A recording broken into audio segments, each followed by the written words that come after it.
Hey everyone. Welcome to We the Commuters Live. I am your host for the night. I'm Shamita Basu. I'm part of the We the Commuters team here at WNYC and Gothamist. You'll meet the rest of the team in just a minute. And this is our year-end holiday show, if you can't tell by my sweater. We're going to be talking about some of the biggest transit stories of the end of the year.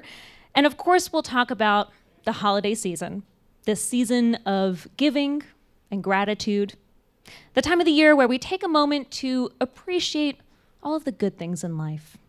And it's especially important to hold on to this relentlessly grateful attitude as a commuter, because this is also notoriously the worst time of the year to be getting around this city. People come flooding in from near and far, looking for that unique experience of New York City in December. And that comes with the special things like ice skating in Rockefeller Center, or the holiday windows on Fifth Avenue. And it also comes with the not so special things, like figuring out how our subway system works, or realizing that there's really no good way to get to or from the airports in this area. So brave commuters, as we enter this unholy time between Thanksgiving Day and New Year's Day, we have some advice for you from the We the Commuters team.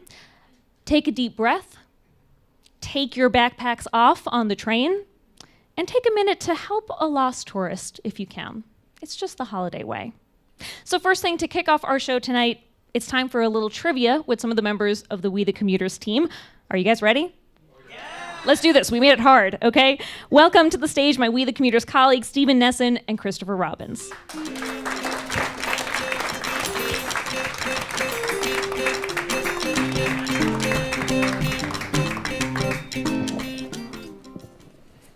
All right, we got some trivia questions.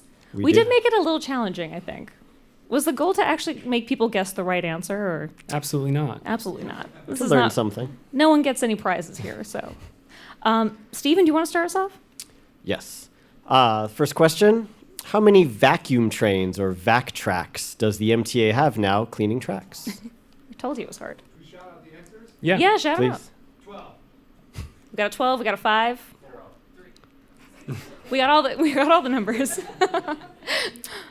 Big reveal, 12, 3, somewhere in between. I believe there are 4. The MTA has recently seen major improvements to its on-time performance. For those of you that don't know, that's how often a train gets to the end of the line within 5 minutes of its scheduled times. Back in January of 2018, this happened 58% of the time. That's why train service was so bad. But for the past 5 months in a row, they've hit over 80%. And they attribute a lot of that to these vacuum trains that are sucking up garbage, reducing, because garbage is near the third rail, which creates lots of fires, which delays everyone's trains. So that's gone down quite a bit. These vacuum trains suck at 600 horsepower, and they go about 5 to 10 miles per hour. And yes, they apparently will suck up rats as well. It does happen. But they're usually dead rats. The live ones get away before the train comes. Good You have a news. graphic on that, right? Yeah? Okay. I didn't see it with my own eyes. Next question. How many recent top leadership hires at the MTA came from Canada? Let's all say it together. We got a 2 in the back. 1. Listen to the wording very carefully. Top leadership hires. That's the major giveaway here, is the wording. The answer is 3. Andy Byford, I realize, of course, came from England, but prior to New York, he was in Toronto. The Chief Operating Officer, Mario Peloquin, and Chief Transformation Officer, Anthony McCord. As some of you who follow the news know, the MTA is in the midst of a massive reorganization. Part of that was required as part of getting congestion pricing passed. So lawmakers basically said, okay, we'll let you get $1 billion a year from congestion pricing, but you need to not waste that money, please. And so as a result of that, they have to do a big transformation. So they hired a chief transformation officer as well as a chief operating officer. That person gets a $325,000 a year salary. And his job is to modernize the MTA's business operations. And if this transformation is successful, the MTA says in the next 5 years, it could save $1.6 billion, which is good for them. Next question.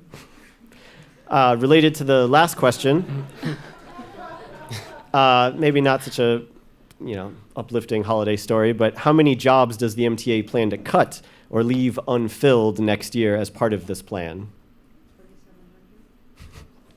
2,500. Got a couple of votes for 2700. Definitely follow the news. 2,700 is correct. As I mentioned, the chief operating officer is charged with slimming down many aspects. Right now, as some of you may know, the MTA has the Long Island Railroad, Metro North, subways, buses, and each one of these sections has its own lawyers, its own procurement office, so they think they can consolidate all that. The COO was recently greeted by members of the Transit Press Corps with just one question: "Are you a hatchet man?" To which he gave us a polite Canadian smile and raced to the nearest exit. All right, I think mine might be the next questions, Yes. right? All right, let's roll the next question. How many visitors travel to New York City during the holiday season? We got a 7 million over here. Over here. Anyone else want to wager a guess?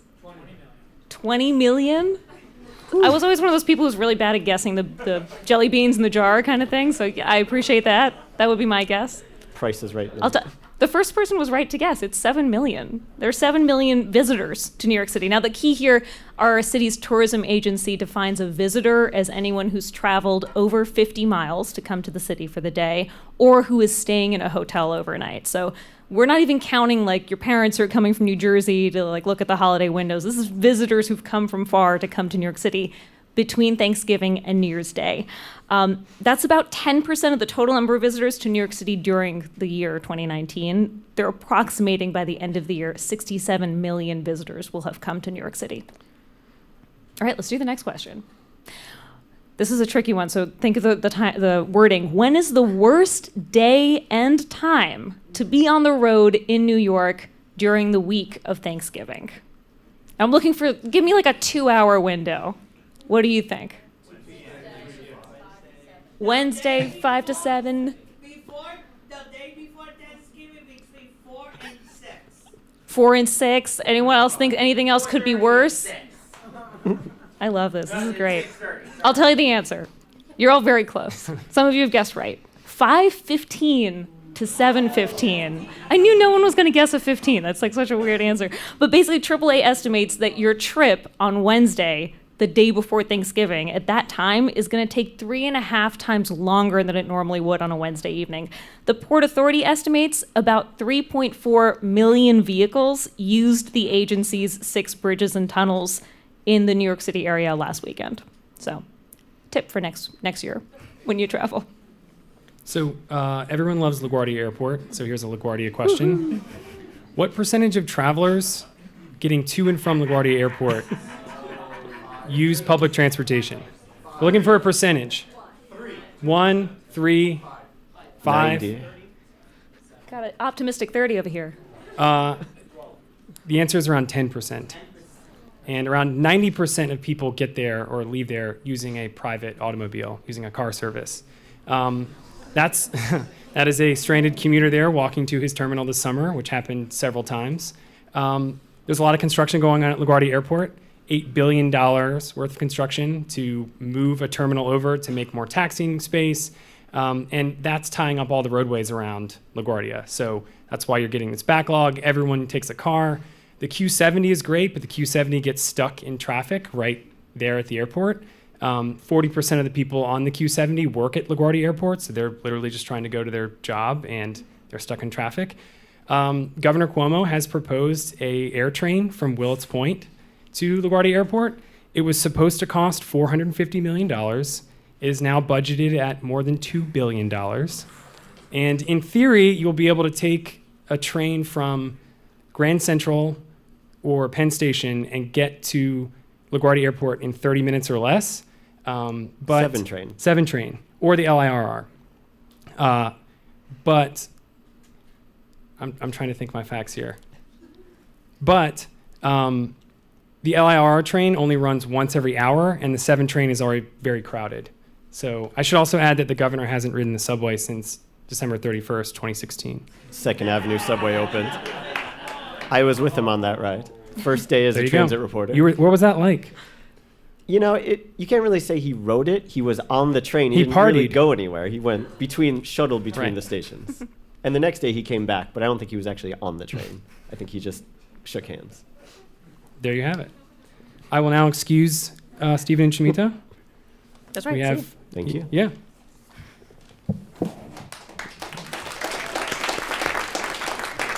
So, our next guest needs very little introduction. He's the Speaker of the New York City Council, Corey Johnson. Please give him a welcome.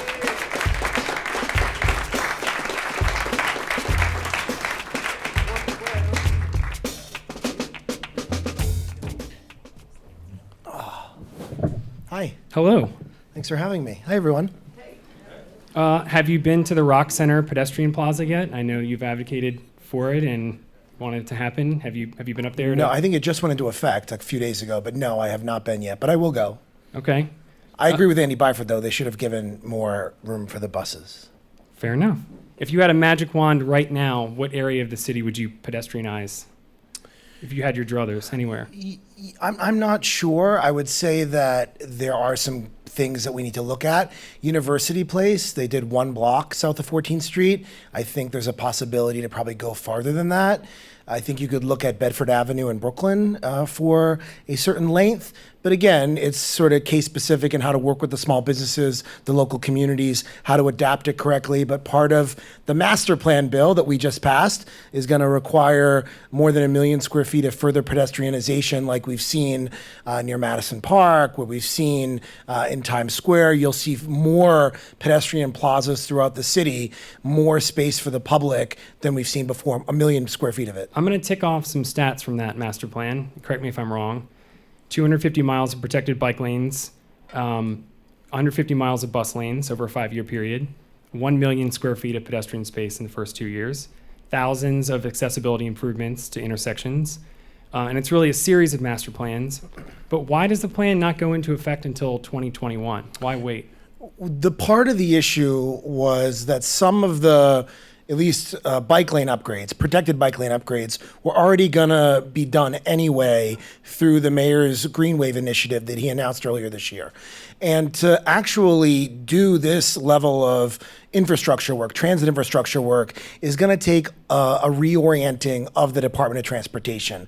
It's really going to require them transforming as an agency to be able to carry out this mission. And initially, the bill was going to go into effect towards the middle to end of next year. Right. We delayed it by 1 year because we think that DOT needs more time to actually be able to actually hit those benchmarks. We didn't want to set up a plan where DOT couldn't actually execute it. And currently, they're having a hard time executing some of the benchmarks that have been put forward for them. This is a lot more aggressive than they've ever tried to do before. So they're going to need about 2 years to get to that place to actually be able to hit those numbers that you just mentioned. A cynic might say that the mayor didn't want to do it under his tenure, wanted to wait a year. What would you say to that? I think there was a case to be made on why DOT needed time, but I will highlight the fact that when we heard this bill earlier this year, the Department of Transportation Commissioner, Polly Trottenberg, who I think is fabulous, came and testified on this bill at the council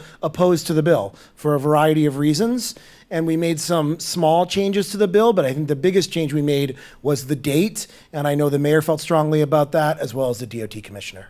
Part of your master plan, the first master plan you put out earlier this year, you advanced the idea of municipal control of the subway system, which would put the mayor in charge of the subways and buses in New York City. Let's say, hypothetically, you were to run for mayor and win, and the state gives you the reins to run the subways and buses. What's the first thing you would do at the top of the food chain? Make sure Andy Byford stays on and empower him. What does that expound? What does that mean? How is he not being empowered right now? Well, I mean, I think this transformation plan that we've seen, we had a hearing on this last week at the city council, grilling Pat Foy and other executives. Andy Byford was sitting up there when the hearing went. I know Stephen was there covering it from WNYC. And one of the problems, I think, is that some power is going to be taken away from Andy Byford through this transformation plan. Right now, New York City Transit, which Andy Byford is the president of, which runs our subways and buses, is able to really have oversight and authority over capital projects. That's both the resignaling of the trains, the track work, but also bigger things like when we're going to see major changes on bus corridors, or when we're going to see a major overhaul of a train station. That is going to be taken away from him. The resignaling he's keeping, I think that was part of some deal that I wasn't part of or know all the facts to. He's going to keep that, but still it's going to give a lot of this power in a centralized way away from Andy Byford, and I'm really concerned about that. So number one, I keep Andy Byford on. Number two, I think the biggest problem right now, which is why I call for municipal control of the subways and buses, is because the MTA board basically makes these decisions on an annual basis. If fares are going to go up, where capital money is going to go. And there are probably very few people here in this very transit educated room who could name multiple board members of the MTA board. And so it's set up to deflect any level of accountability. In New York City, we have mayoral control of the school system. If the schools aren't doing well, you blame the mayor. In New York City, the police are controlled by the mayor of the city of New York. Other transit systems around the world, London, I was just there 2 weeks ago and I rode the underground, the tube, it's fabulous. London and Los Angeles and Chicago, these cities have municipal control of their mass transit. We used to have it until Rockefeller took it away from Lindsay in the late 1960s, and we need that control so there can be singular accountability. The buck has to stop somewhere, and I actually think you could make the subway system more affordable if you actually use the scheme that I laid out in a 104-page report earlier this year. So that actually leads into two audience questions. One from Darren, who thanks you for questioning Pat Foy on the budgetary responsibility of hiring more police. He asked, what specific actions will you take to decriminalize fare evasion and prevent over-policing of vulnerable populations? And I think specifically he might be referring to 500 new police officers directed by the governor to go into the subway system. 90% of people arrested for fare evasion are people of color in New York City. What can we do to address that? What should be done now?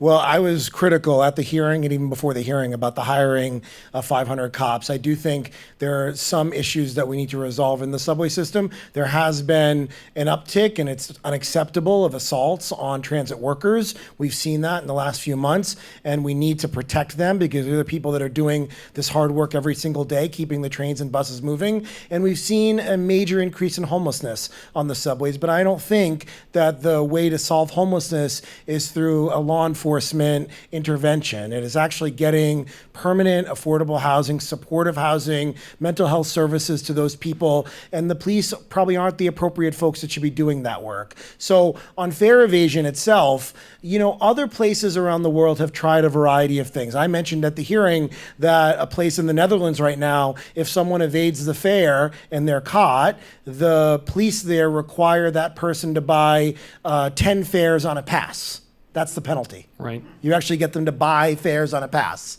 Instead of being locked up, instead of being arrested, instead of being overly punitive, you want to try to solve the issue. We don't have, the New York City Council doesn't have authority over fare evasion. I believe it's under state law that criminalizes it. We've seen the Manhattan DA say he's not going to prosecute it. We've seen the Brooklyn DA say he's not going to prosecute it. I think we need to understand where these cops are going to be deployed, because you see on Twitter every single day strap hangers, subway riders who take video of 5, 6, 7, 8 cops standing outside the turnstiles hoping to catch someone who's evading the fare. I'm not sure that's the best use of police resources. Right. There are other things we should be using them for. And at the hearing, we asked, how are they going to be deployed? How did you come up with that number? And we didn't get good answers to it. And I think what you're describing is a proof of fare payment system. Yes. Won't that just shove those interactions that we see next to turnstiles? No, it's not onto proof the of fare. That's not what I was saying. You're saying that someone goes along in the subway and checks for people's tickets, No, right? that's not what I said. No, I said that if someone is caught evading the fare, Okay. the penalty Got it. is that they would have to buy a pass with 10 fares on it. That may not work for everyone, because a lot of people are actually, who potentially are evading the fare, are poor and may not have the money for 10. So we need to figure out a system that really works. Andy Byford at the hearing said he wants proof of payment, that to be the system. I have similar concerns that you just mentioned, that that may not be the best use of personnel to have people going on the buses and trains asking people for their tickets. We have to find better ways. Some of it actually has to do with how we build the entrances. You know, you could actually build the entrances, the gates and the turnstiles in a better way than we do it right now. Other cities around the world have done it, and we should use some of that guidance and how we actually make that transformation. You mentioned that some crimes are up in the subway system. I think overall crime, though, is down. Yes. Overall crime in the city is down. Yes. Is it time to start having a conversation about the NYPD's budget and why? And does New York City still need 36,000 uniformed police officers in an era that has seen crime drop year after year after year? Is it time to start putting those resources elsewhere? I think it's a conversation that could be had, but I also think that you need to figure out how you're actually using police officers. Right now, a lot of police officers that are in precincts, for most of their tours, they're on radio runs. They're responding to 911 calls, and they're not out in the community walking the beat, creating those relationships. The NYPD's Neighborhood Coordination Officer program, their community policing program, in multiple precincts across the city now have officers doing that, getting to know small business owners, getting to know community leaders, creating that relationship and that trust between law enforcement and between community, which we saw eroded tremendously because of the racist policies of stop, question, and frisk that were overused for many, many years. So a conversation about, are those officers doing the right type of work? I think that's a conversation to be had. Could we civilianize more people, more officers that are actually doing desk duty work, and actually use them in the field in a way that it would be necessary instead of paying them the full salary to be doing desk work? There are many things we could dig into there.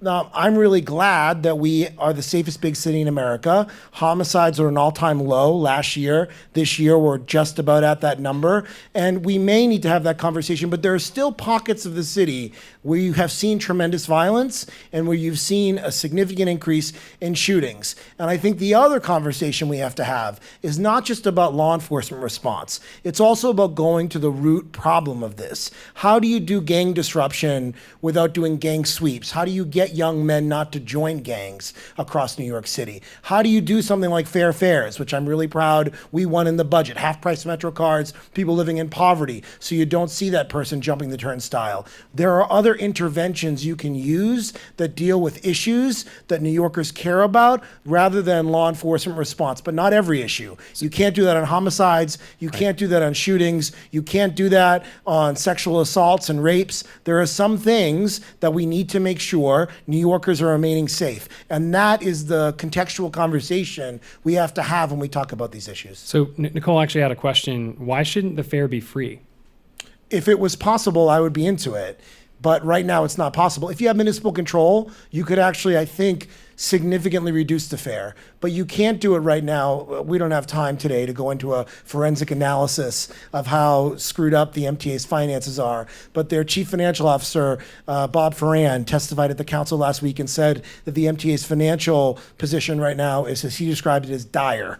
And so right now, we can't move to a free fare. But if you have municipal control, you could figure out a fare-based system off of income, off a variety of other things. You could potentially make it free for some people, seniors and children, but under the current setup that the MTA is right now, it's not possible. So in January, the Fair Fares program is going to be eligible for around 750,000 people who are at or below the federal poverty line. That's about $25,750 for a family of four and $12,000 for a single adult. Mm-hmm. That's just not, tenable in New York City. Would you support deepening the fair fares levels for people who earn more than the federal poverty line? I'm happy to have the conversation. The program was modeled off of, you're going to hear from David Jones, who's an MTA board member and the head of the Community Service Society, the leading anti-poverty organization in New York City. Fair Fares was their brainchild. It was something that they cooked up and have been working on for years and couldn't get over the finish line. We secured $106 million to subsidize fares for poor New Yorkers, and I'm really proud of that. Almost 100,000 New Yorkers have signed up in the last 11 months, which is amazing. We're going to go to open enrollment, as you said, at the end of January, where we'll open up to everyone who's living below poverty. But the conversation needs to be had with the advocates that have actually actually figured out this program, designed the program, are working with these communities, that's who I would have the conversation with. Moving on to parking, another popular issue. You've called parking placard abuse corruption. The council recently passed a package of bills to crack down on that. Why not reduce the total number of parking placards, which is something that legislation doesn't do? And do you yourself have a parking placard? And when was the last time you used it? I've never owned a car my entire life. I take the subway pretty often. I took the subway every day, everywhere I was going before I became speaker. The police detail that I travel with sometimes has a parking placard. I'm not their boss, the NYPD is, so they decide how they're going to operate things. But the bill does actually look at the number of placards, one of the bills. Councilor Peter Koo has a bill that Doesn't reduce them though, right? It just monitors how many there are in existence. It's about looking at a potential reduction. Okay. And that's part of what we need to look at. I think there's over 150,000 parking placards in New York City right now, which is far too many, and they're abused all the time. And then that doesn't even account the state agencies that have Right. parking placards as well, which is outside of our jurisdiction. We can't control those. But I think this is a really good package of bills. We've never seen this type of legislative action on placard abuse before, and I think it's something we should be celebrating, the fact that we got these done. Should the city council lead by example and forfeit their parking placards? I think it's an individual decision that members need to make. We have a question from Twitter from Madam West Bikes. Would Speaker Corey Johnson support the reduction or restriction of SUVs on city streets, given their high emissions and the high number of crashes they're involved in? I think Commissioner Trottenberg has spoken about how SUVs are part of the cause for so many traffic fatalities and crashes in New York City. I would have to know what that looks like. But I was just in London 2.5 weeks ago, and they just are instituting in a wider way something, I'm going to make sure I get this right, called ULEZ, which stands for Ultra Low Emission Vehicle Zones. And that means that if you are a car that emits over a certain amount, you pay an additional surcharge on top of congestion pricing. And it's a significant surcharge. It almost doubles the congestion pricing amount. We should look at what other cities around the world are doing. We're in a climate emergency right now in the world and in the US and in New York City. We just passed the most forward-thinking bill on building emissions earlier this year, the Climate Mobilization Act. 70% of the emissions in New York City, CO2, are from buildings. 30% is from vehicles, and out of those vehicles, 83% come from private automobiles. And so we need to do better.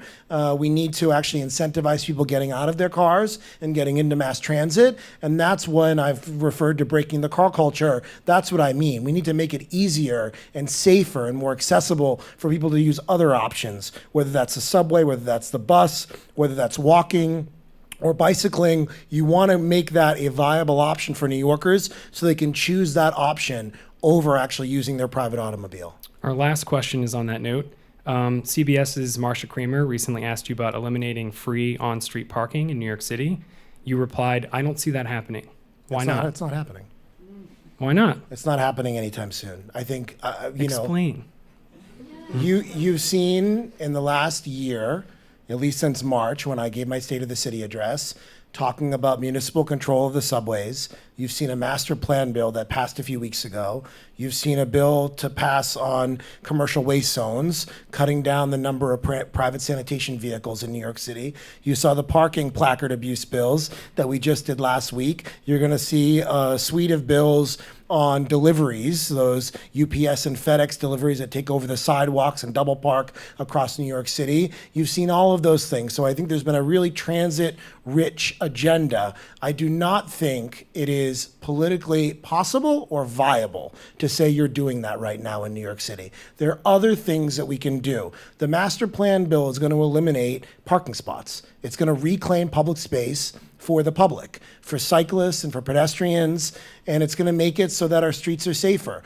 I think that the decision to allow free on-street parking was a significant error that was made decades ago. Sam Schwartz, the former traffic commissioner, said it was a gigantic, colossal mistake that the city made at the time, but we're not getting rid of free on-street parking overnight. I think there are ways you can improve it across the city, and you don't want to put the cart before the horse. And what I mean by that is the first thing we need to do is improve the subways and buses. Because once you improve the subways and buses, there are plenty of New Yorkers who will abandon their cars and use the subways and buses. But there are lots of places around New York City that are actually transit deserts. If you go to Fresh Meadows, or you go to Diker Heights, or you go to the Northeast Bronx, there are places where the buses don't run frequently and where the subways don't even reach to. And in those places, people do potentially need their cars. And so you can't have a one-size-fits-all solution. We need to talk about these things in a nuanced, contextual way,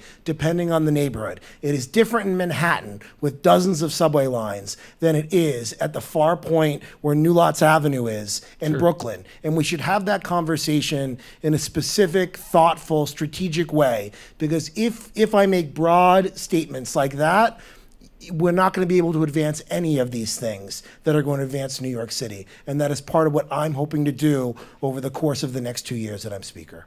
Fair enough. Speaker Corey Johnson, thank you so much for joining us. Thank you very much. Thank you. Welcome Shamita Basu back to the stage.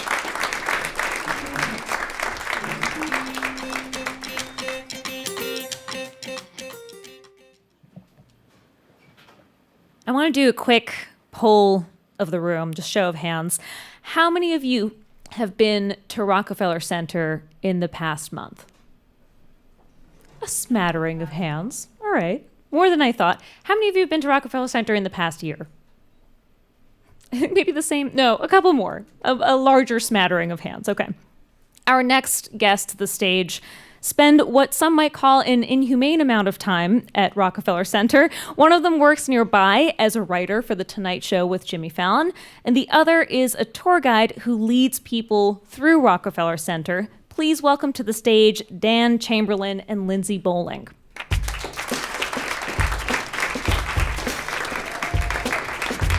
Hello. Hey, you Good two. evening. Thanks for Hi. having us. Of course. Thanks for coming out. We're taking a hard turn into the holidays. This is our holiday content that we promised people. Yes. Dan, you've been a writer for 3 years now Yes, on the I've show. been. What is it like to have Rockefeller Center as a regular part of your commute every single day, especially around this time of year? Well, the only times I feel bad are when you see the big family meltdowns happening. You know, the toothpaste is out of the tube. It's a ripped tendon. There's no going back from this moments that you start to see. Do you see a lot of that?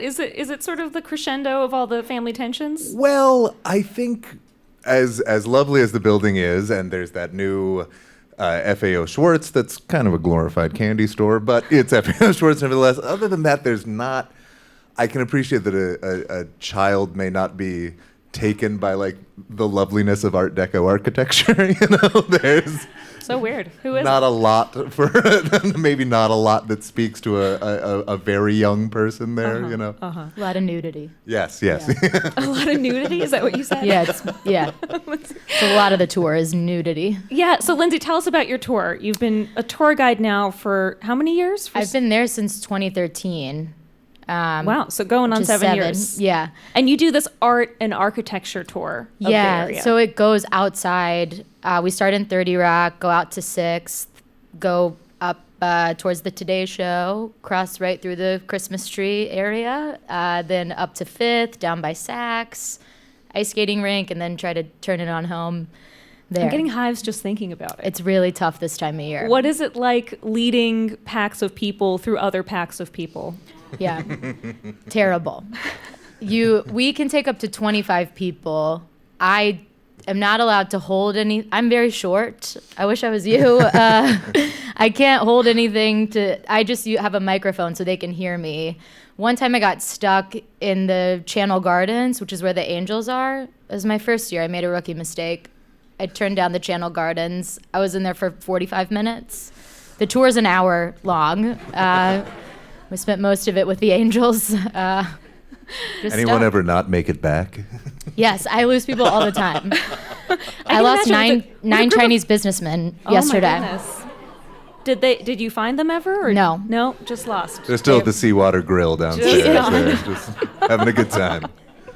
So now that you have learned your rookie mistakes, tell us some of the rookie mistakes and tell us some of your expert moves for navigating the area. So what I do now is I usually use the concourse. So we don't even go by the Christmas tree. We just go down below, cut over to where, I don't know if you guys are familiar, but over by where Atlas is. And then I go out to, Atlas is, yeah, you know, that The god guy. Atlas. That guy. not- That one. that guy. Yeah. It sounds like a fancy luggage store, though. I'd believe that. Yeah. Yeah, so just staying underground and like just avoiding Fifth Avenue in general. Once the sun sets, you can't go out there. I think it's important that anyone thinking of visiting Rockefeller Center, not to sway you too much, but I don't think the pedicabs are a great use of anyone's time or money. They're $20 a quarter mile, I think it is. It's some absurd amount of money, the fee for the pedicabs, and the bogus monks. There's a bogus Yes. monk problem, handing out the little hologram cards that are not free. You're handed a hologram card and then expected to make a cash donation for it. Yeah. A lot of people get snared in that. We get approached by people like all the time. And then this time of year, the mascots from Times Square just make their way over to where we are. So it's constant like coming at you like this. Times Square Elmo will give you bed bugs if you hug him. Dan, do you remember your first Christmas season of commuting in Rockefeller Center? I do. I began sort of early in the year, so it was a big change. I come in from sort of Bushwick, East Williamsburg. I come in on the L, transfer to the FM at 14th Street, that headed north. I get in pretty early in the morning. I'm usually butt in chair like between 7:30 a.m. to. Things aren't bad at that, you sort of upstream things, but then on the tail end you find yourself sort of like, well, I guess I could get ahead on tomorrow till the crowds dissipate downstairs, Lindsay, can you tell us a little bit, maybe hit us with like a cool architecture fact about that area that we don't know about that we might learn if we took your tour? Yeah. Well, I was actually thinking about this. It's not an architecture fact, We'll take it anyway. but because it's around this time when the attack, this is also a downer, but you took my prompt and completely flipped it. We'll take it. We'll take it. when the attack on Pearl Harbor happened in 41 on December 7th, they used to do this with big news stories. So it was like a big, obviously regular holiday day. There was a Sunday, right? There was a Hitchcock movie playing at Radio City. They had reindeer out around the Christmas tree that year. So there's lots of people.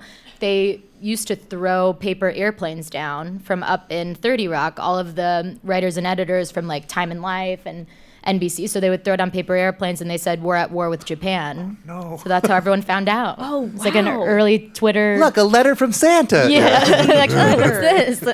I think Yeah. that's like the symbol for Instagram messages, right? It's like a little paper Makes airplane. a Yeah. Right, exactly.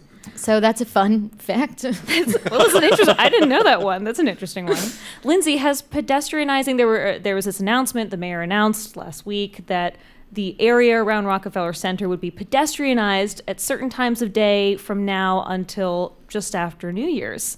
How has this changed your tour? Have you seen this in action yet? Yeah, well, not really, because I leave at around 4, so I don't know what time it starts. In some areas it starts around that time. At others it starts around 1 p.m. as far as I know. Okay. Yeah. Yeah, they have been blocking off 49th and 50th streets, which is great. And it is funny because no tourists will go in the street, even if it's blocked off. Like, so my tours, we just walk dead center, like up the yellow brick road, and it's great. Is There's it no just one like using it. people are just conditioned to not walk in the street? I guess, if they're yeah. not from New York City. Right, I think so. Do you get a mix of locals and out-of-towners? It's mostly out-of-towners, yeah. Mostly Europeans. Yeah, This time of year, though, it's more families, like you were saying. more families. Yeah. And Dan, I would imagine that you're pretty much just seeing locals commuting to work at the time that you're getting there. Yes, yeah. But I think that's sort of what's turned me into a morning person. I think that communal experience of we're all halfway there and our eyes are still fluttering awake and that coffee is just taking hold and we're all in this together, you know? What a beautiful portrait of like the bleakest time of the day for some Right, people. That's right. nice. I like that. Yeah. I want to do a really quick round of best worst. I just want you to hit us both with your the best thing you've seen in Rockefeller Center and the worst thing you've ever seen there. Lindsay, do you want to start? Yeah, I'll start. We were talking about this before, and it's really hard because I've seen a lot of cool things, and this is going to sound really lame, but I'm a big Fleetwood Mac fan, and they played at the Today Show, and I got a security guard to let me go and like stand in the front. It was like 3 years ago, so I got to see them up close, which was cool. That's awesome. Sorry, that was so lame, but that was my personal favorite thing. I bet there's a lot of celebrity sightings. Yeah, and we in were that like, we area. see, you especially see way more than I do, but Yeah, we see yeah. so many that it's like, You sort of become like, you're like, yeah, that's Al Sharpton's bathroom. Yeah. yeah. And what's your worst thing you've ever seen? My worst thing was we were on Fifth Avenue one time. It was like a really nice spring day, and talking about the British building. I have an iPad, so I was like showing everyone a picture of the rooftop gardens, and then a man started peeing probably like 3 feet away from us, and I saw him, and I was like, no one look over there. There's a man peeing. And of course, everyone turned. Right. And then he approached the group and was still going to the bathroom. He wasn't finished. And he just like infiltrated our group. So everyone had to run away very quickly. I bet they walked right into the street. Yeah. I mean, it was No bad. second thoughts on that. Dan, best worst? Best, this, I'll do a recent one. This year was my first time going to see the Thanksgiving Day parade in person, and went into work in the morning. We're just on the 6th floor, so getting to see, I don't know, Smokey Bear and Astronaut Snoopy and everyone up close was really cool. It was, I gotta say, in a way, I'd sort of been dreading it, thinking it was going to be like New Year's Eve getting in, but it was incredibly easy to get in. I don't know if it was one of those things that everyone thinks it's going to be such a nightmare, they avoid it completely, but it was very easy getting into the city in the morning, and because it was so windy, all the balloons flew really low, so you could really see the details on like the Power Rangers butt and everything, very well defined, really incredibly well, better definition than you think they would need. That was very fun though. You got to go with my family, and yeah. So that wasn't your worst thing. Worst, we won't do scatological for this one. Again, you really see some spectacular family meltdowns. I remember last year I saw a great one. Mother and daughter, they must have been Scottish or Welsh or something, really just laying into each other. I remember she kept going like, "No, you're not listening," like, back and forth over. I remember once I was having lunch with my friend, a friend who works at the show, and we were sitting there, and there was a mother and small boy sort of making their way up, and he was doing I've given up holding my body upright. I'm sort of being dragged along the ground, tears running down his face, and her just moving forward with that come on sort of thing. And as they got closer, you could hear little snippets of the conversation. Some promise had been reneged upon. I don't really know what it was. And all we heard as they passed by us was the mother sort of incredulously being like, "I don't owe you anything." And the kid with tears running down his face going, "You owe me everything." That's amazing. We're Little going to have to leave it there. Best and worst of Rockefeller Center with Dan Chamberlain and Lindsay Bolling. Thank you both so much. Please welcome to the stage next my colleague Stephen Nesson.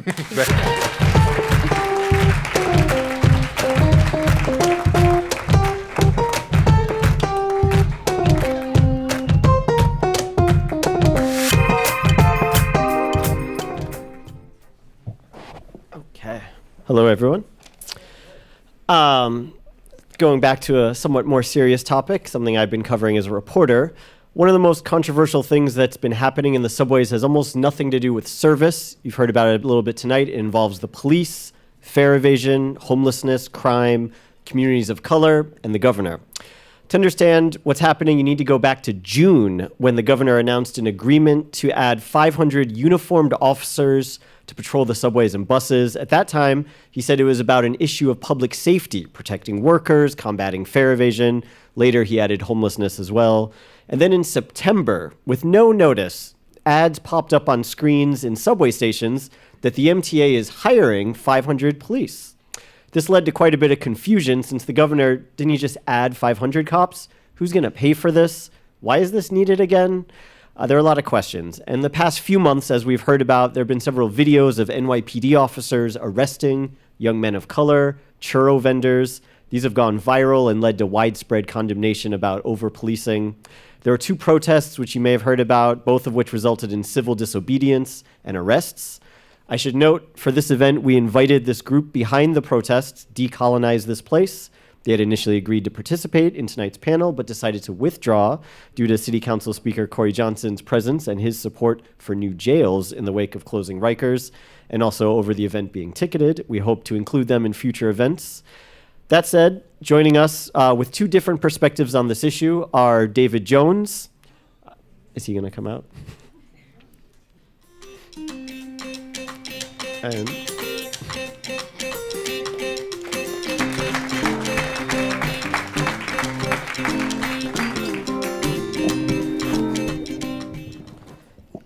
hello, Mr. Jones. In addition to his role as a board member of the MTA, you may have never have met a board member in person. Here's your chance. He's the president and CEO of the Community Service Society, which you heard about from Corey Johnson, advocates for the poor and fighting poverty-related issues from housing and healthcare. For this event in particular, transportation, his organization came up with the idea for Fair Fares. That's the half-price Metro card for low-income New Yorkers, which is currently serving, I believe, 90,000 people, and could eventually, as we heard, reach 750,000 New Yorkers living at or below the federal poverty level. At the MTA board, Mr. Jones has been outspoken about the MTA's fare evasion policies and critical of the plan to hire 500 more police. And we have another guest, Eric Logel, Vice President of Rapid Transit Operations at the Transport Workers Union, Local 100.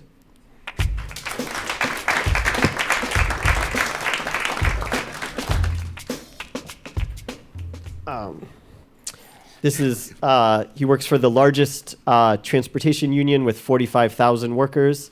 And his union has reported that there's been a 40% increase in assaults on transit workers this year compared to last year. I believe he was saying a transit worker is assaulted roughly every other day now, every 3 days. And he has a somewhat different view about policing in the subways. So we'd like to talk about this. And just one more little piece of context so everyone knows. Citywide, crime is at historic lows. In the subway, major crimes are down this year compared to last year, but misdemeanor crimes are up, according to the NYPD. Homelessness is up slightly compared to last year. Arrests in the subway have been cut in half this year, although 90% of those arrested are people of color. Ticketing and summonses for fare evasion have doubled. And again, the people who do get tickets, 75% of them are people of color. So, who's policing the subways now? There are 2,500 NYPD officers assigned to the subways already. So I want to ask both of you, what do both of you think about, what do you think will happen when 500 more police officers are hired to work in the subways? Well, I've been very outspoken about my concern. I joined the board in 2016, and the first thing that was shown to me was there had been over 120,000 stops and 30,000 arrests, 95% of whom were Black and Latino. When I questioned the police representative and asked, was this being equitably distributed throughout the system? He said, no, we only go where the crime is. And so I grew up in Crown Heights in Bed-Stuy, and one of the stations I used to use at Nostrand and Fulton was one of the highest incidents of this. So it has created a feeling, certainly of people of my generation, that there is a targeting. This is broken windows policing, just another form of what Giuliani had brought to the city, essentially targeting low-income people for what's called low-level crimes as a means to cut crime generally, and it hasn't worked. But it has engendered an enormous amount of anger, particularly among young people. And I think one of the victims of that, though I can't prove it, has been looking at the MTA as the enemy and attacking the most visible symbols of those, which are a poor conductor and a transit operator who have nothing to do with MTA policy. So I'm worried that this is coming together badly. And just shoving another 500 police at this is going to lead to new versions of what happened with Eric Gardner. You know, he was killed in a chokehold for selling single cigarettes. That's all he was doing. I don't want some youngster, essentially, who jumps over a turnstile in my old home area getting killed over something as ridiculous as that. So I think we have another issue to go through, is the fact that the real hemorrhaging in terms of fare evasion in the city of New York is in Staten Island buses and in Bronx buses. It has nothing to do with subways or, you know, essentially in poor neighborhoods. It's mainly happening elsewhere. So that's has been my discussion, but I'll let my colleague here. What do you think adding 500 more officers would do, Eric? Well, there are a number of complex problems that are at play here. We have severe income inequality, lack of affordable housing, lack of housing, inadequate mental health care services. There are a lot of problems in New York City and in the United States as a whole. In the subway, my primary concern, I represent the train operators and the conductors and tower operators, is the safety and security of those workers. Transit workers don't come to work to be beat up, disrespected, abused. Assaults have been out of control. We had a particularly bad stretch over the past week where we had approximately 10 assaults in a 1-week period. We just had another assault a few hours ago. Our members, our transit workers, deserve a safe work environment. And we haven't seen that. You know, so there has been this influx of law enforcement, but these assaults are still happening at an alarming rate. Right, because over the summer they added 500 more police. It's not like they dramatically reduced the number of assaults on workers. That's not what we've seen. I think the 500 haven't been fully installed. One of the difficulties are, as you may know, even though we're talking about new capital coming into the transit system, that's congestion pricing and all sorts of things like that, that's only for capital needs. Actually, on the expense side, we have estimates that are skyrocketing in terms of reaching $1 billion in deficit. And on top of that, they're going to have to pay for these 500 new police officers, which is thought to range about $50 million a year in additional costs. We're worried that if they spend most of their time of these 500, and we've seen signs of that, looking for fare evaders or hiding behind poles, which when I first came on that they were doing, rather than protecting the riding public directly. I always asked, should they do a poll, what the riding public is most concerned about? Getting their child assaulted, or a train a conductor assaulted, or someone jumping over a turnstile? I assure you, they'll check safeguard me and safeguard the operations. That hasn't been the operations. They basically spend most of their time on platforms looking for fare evaders, when we know that the real dangers in the system can be basically on the train itself, attacks on operators, attacks on the public, sexual assaults, the whole range of things that people are rightfully terrified in a closed environment. Yeah, like you were saying, the MTA expects over 5 years these officers could cost more than $250 million. You know, they say they could save $200 million from fare evasion over that time, but is it worth it? Right. And I think, it's a lot of money. We've gotten different explanation of why we need the 500. Initially, it was to stop fare evasion, then say, no, we're going to protect the riding public. The last thing they used on me was this was going to stop international terrorists from attacking the system. I'm sorry, I love my NYPD in the subway. They're not willing and able to take on Al-Qaeda.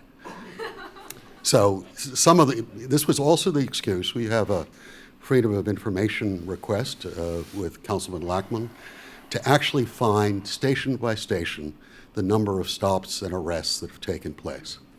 That's been 2 years we've been waiting for the data. There's a law that passed by the city council mandating it.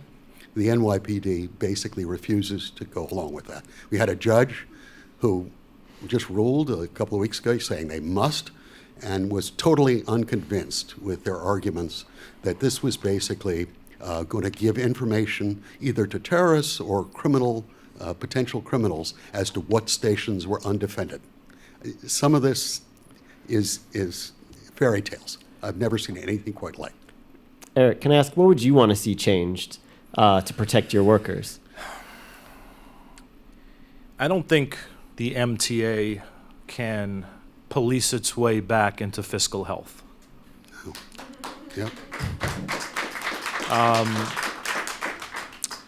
The agency has tens of billions of dollars in bond debt, for which they're spending another fortune on servicing.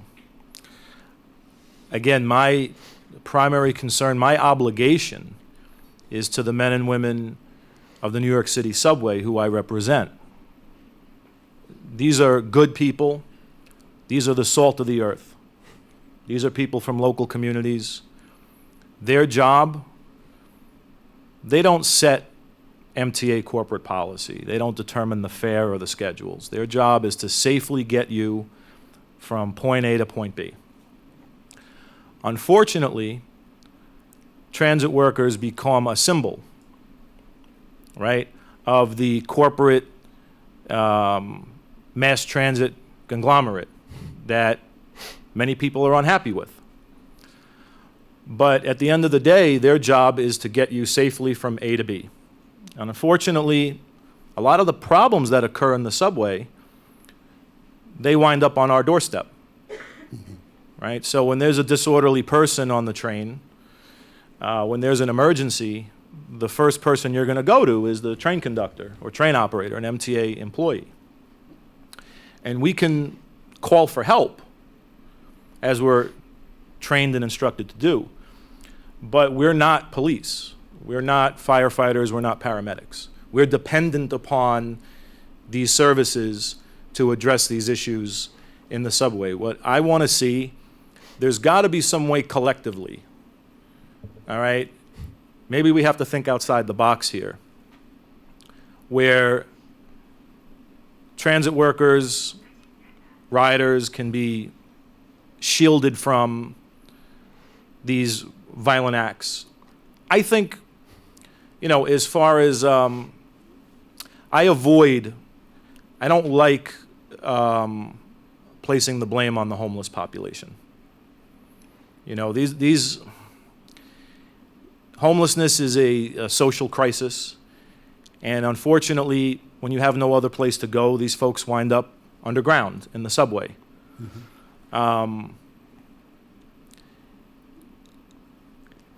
The government, society needs to find a way to address these broader problems. In the meantime, my members, our transit workers, they need to be safe. I mean, it's outrageous, the spittings, being punched, slapped. I mean, there's no other workforce that puts up with such abuse on a regular basis. I would like to see all the stakeholders, city, state, the MTA, the authorities come together and really develop some comprehensive measures to try to make a safer experience underground for the workers and for the riders. I don't think there's any one silver bullet approach. Right. I think dealing with the homeless issue is, I think the numbers I heard, there were essentially estimates of about 2,000 homeless people, mentally ill homeless, in the subway systems. Frankly, I used to be youth service commissioner of the city of New York. I may not be able to deal with hundreds of thousands of people. I could do something about 2,000 people with the right group of essentially workers who have background in mental health, really working, and it's a long distance problem. You can't just get somebody and police drag them off the train, they inevitably come back, particularly in cold weather. But you have to set up a whole series of interactions with someone before they're going to trust you. Basically, many of them are terrified of going into the shelter system for a real problem of abuse that goes on there. The notion of coming up with almost a halfway house for people in this condition, where they know that they're in a protected environment, you make sure of it, you provide the amenities to get them moving off, I think would help, obviously, the riding public and people who are bothered by them, and they have a right. My daughter, I ride the subway all the time. That's a problem, but I think it's a solvable problem. We're not talking about millions of people. We're talking about 2,000 cases. Frankly, I could assign for some of the mental health programs that have been suggested and are in operation, they're spending close to $1 billion on different parts of that. If they carved out even a fraction of that just to focus on subways and people who are having difficulty on subways, I think we could measurably decrease the number of people there, and certainly the number of people who are acting out violently. Do you think $250 million perhaps would I think be a good start? Yep. It's one other question I had. I'm sure you guys have seen there were 2 recent protests like we spoke about with that group Decolonize This Place in Brooklyn and Manhattan. There was civil disobedience. Right. People were hopping over turnstiles. There were arrests. It got somewhat violent. Transportation has been a fuse that set off widespread protests in Chile. Protesters in Hong Kong have focused on disrupting the transportation network there to send their pro-democracy message. Do either of you see any conditions like that for protests escalating here in New York? You know, this clearly has a long history, and the broken windows policing, which this is sort of a segment of, has built a reservoir of real anger here. I can't deny it. It's not. I'm not justifying fare evasion. I don't think it's particularly something that anyone in the system wants.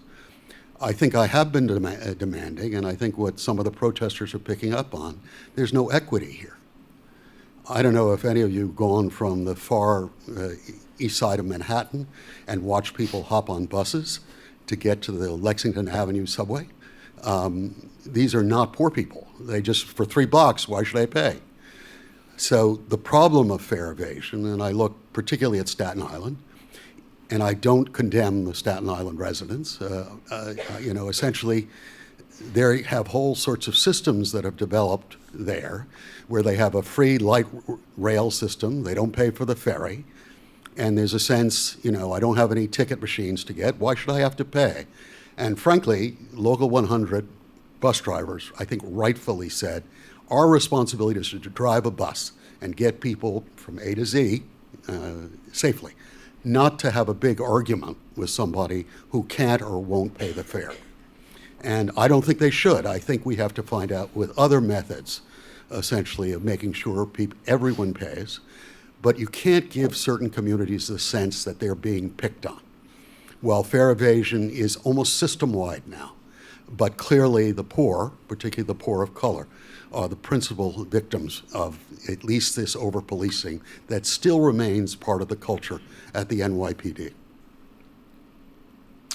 I think the activist groups have valid concerns. At the same time, there are problems that transit workers and riders face in the subway. How are they going to be addressed? Who's going to address them? Mm-hmm. Right? So when we get a call about a person on the train who's menacing other passengers, who's being threatening, who might have a weapon on them, we are not trained, we're not equipped, we're not, frankly, compensated to confront those sorts of things. Our job is to move the train safely, to provide customer service. So something needs to be done. These problems have to be taken care of. When a train reaches the end of the line, and that train has to go into the storage yard for the night, there are sometimes people who don't want to leave. Mm-hmm. They don't want to get off. It's not our job as train operators and conductors to remove that person. But somehow they have to come off the train so we can put the train in the yard, because we certainly can't send a train to the yard overnight with a person on it. Right.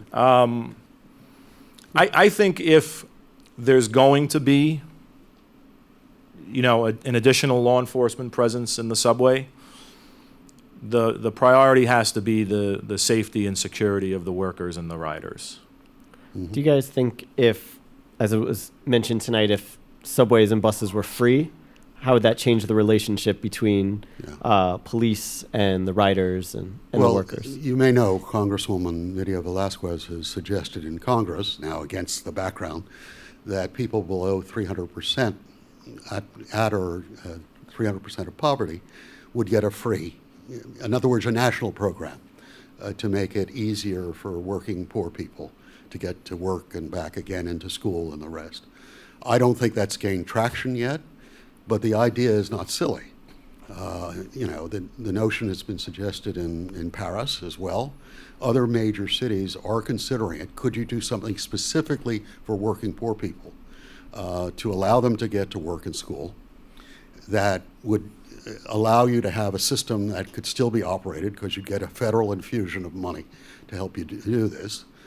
When we got fair fares through, the price tag got the mayor upset. It's about $250 million, $212 million a year, but against an $80 billion budget, it's doable, particularly because most of this money goes right back into the economy.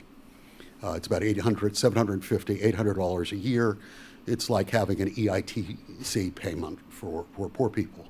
I think similar actions, if it was federalized, would allow us to have a subsidy that could allow the city, state, and feds to carry some major program to make transit a lot more affordable and also relieve some of the burden on the transit system. That's the whole thing here.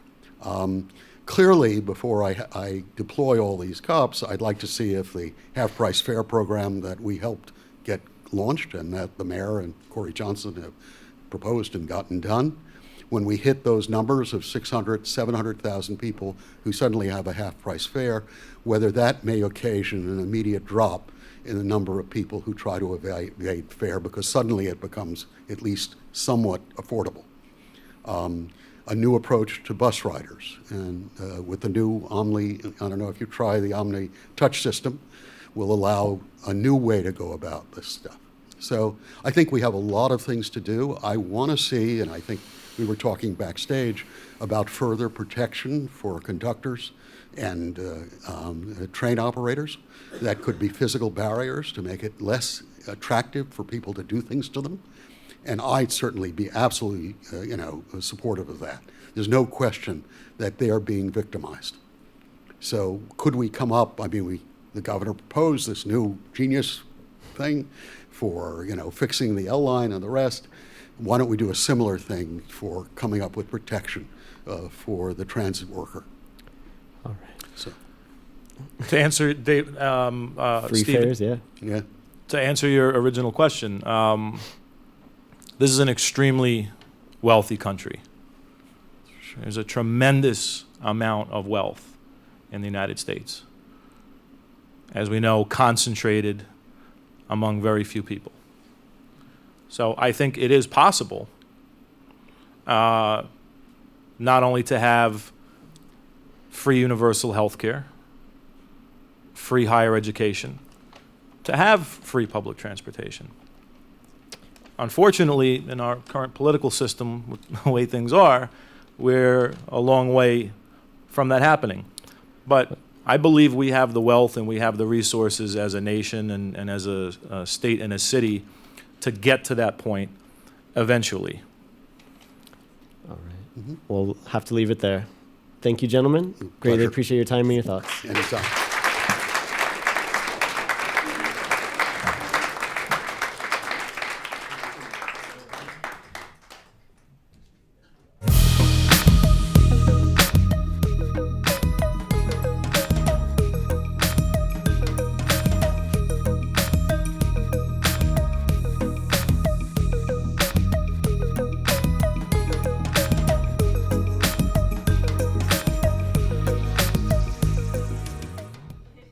Hey everyone, I'm back, and I brought my friend James. What's going on? Few quick, we're going to tackle some audience questions while, I don't know if we're going to be setting up for the next thing, but... Oh, by the way, if you're wondering, this is the James Ramsey who sends you the write the email newsletter. newsletter for We the Commuters. I'm sure that's what everyone's like, James, that's him. How's it going? All right.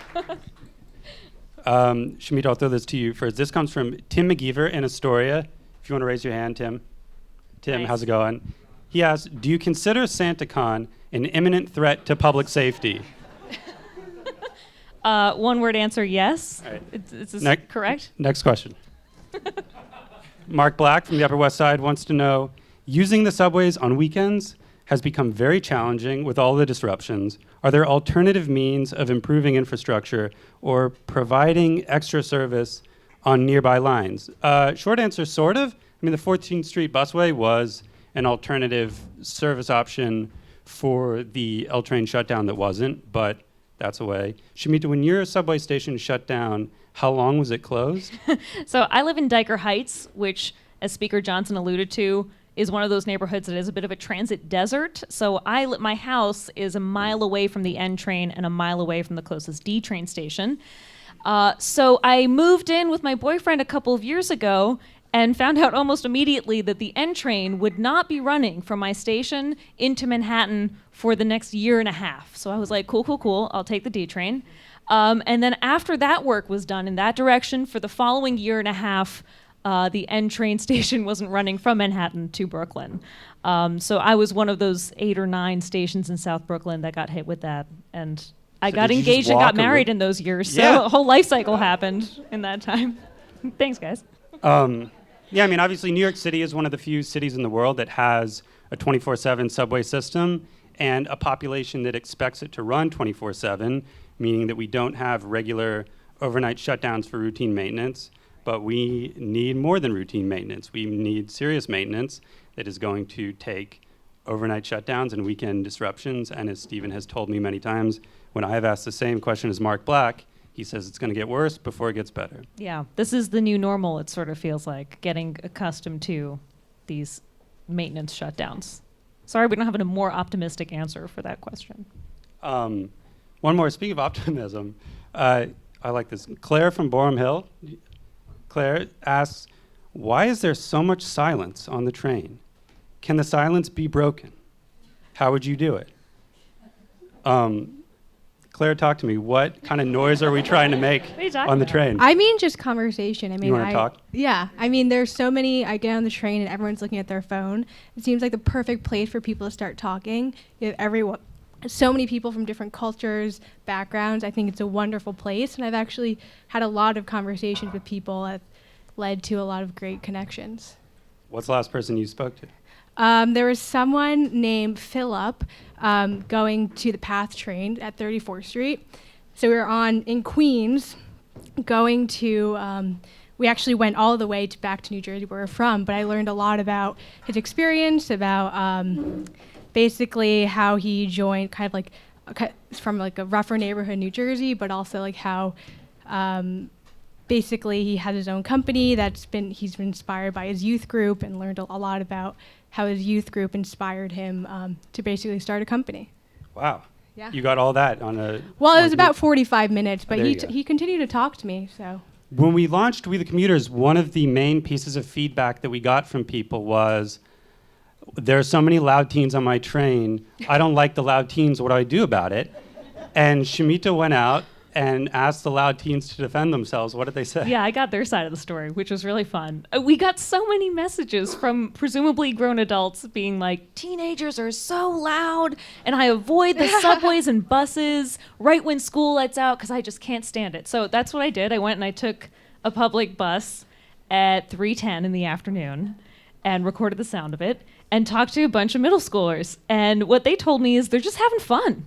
They're like having a great time. And Did one of them say, like, if your friends were lit, you'd be loud on the train too? Essentially, yeah. If your friend said something lit, you'd be loud too, was the direct quote. So, yeah, keep that in mind. And to your point, if you're talking to someone, maybe you're going to have some fun and maybe you'll make some noise while doing it. But hey, no harm, right? No. You can always learn from someone else. Yeah, you can. Thank you for Thank you, that. Claire. And thank you to everybody. We have Are we ready? a quick preview of what's to come for We Oh, the Commuters. You want to tell people a little bit about it? Real James? quick, yeah. So if you subscribe to the newsletter, you've been following We the Commuters, you know that in addition to our regular weekly transit coverage, we do sort of confined series about big issues. We did a whole week about biking, a whole week about homelessness in the transit system. We are now preparing for a big series about accessibility that Shamit and I have been working on. Yeah, and we know that accessibility is a really, really big umbrella, and it includes so many different types of users of our system. So one thing that we did was we shared a survey. We came up with a really short survey that asked people about their accessibility needs and how they get around our city and what they perceive to be the biggest roadblocks in their own commuting. And one question that we asked was, what single change would make the biggest positive difference in your commute based on your accessibility needs? So here's a little preview in their own words from some of the people who answered our survey.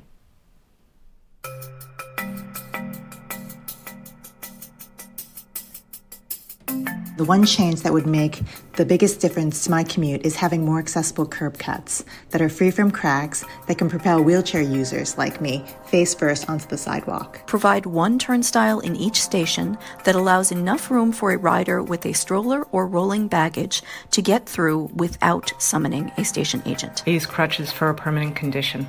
The transit issues that affect me the most are treacherous subway stairs, platforms, and car floors. It's impossible to use the subway on days that snow and ice haven't been cleared from the stairs. One suggestion is to give families with strollers access to Metro cards that can open the handicap doors. Eliminating fluorescent lighting. I ride the train every day, and I also have epilepsy. For me, fluorescent lights trigger both migraines and seizures. And the one change that would make the biggest difference to my commute is a campaign on invisible disabilities. I have young onset Parkinson's disease, so I don't fit the traditional disability profile.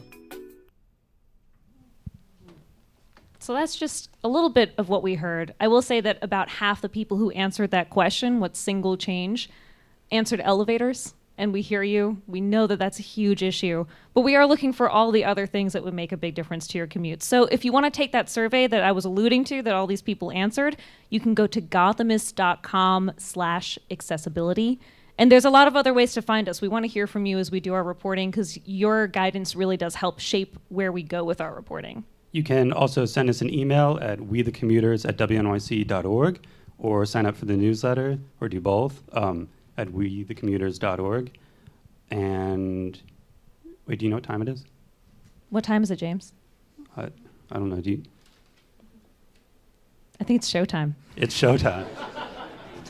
Excellent setup. Thanks, James. We have a performance to end our night by Sterling Strings. They are a New York City-based group of musicians made up of Frédérique Gnaman, Edward W. Hardy, Patrick Page, and Eric Cooper. They've performed everywhere from Carnegie Hall to Lincoln Center to The Tonight Show, and now here in the green space for you tonight. Their station of choice is the 14th Street ACEL stop. Please give a very warm welcome to Sterling Strings.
They are Sterling Strings, and they have the range of Mariah Carey, and they have an Instagram. It is Sterling Strings NYC. Find them on Instagram and at the 14th Street ACE&L station. Thank you so much. Give them another big round of applause.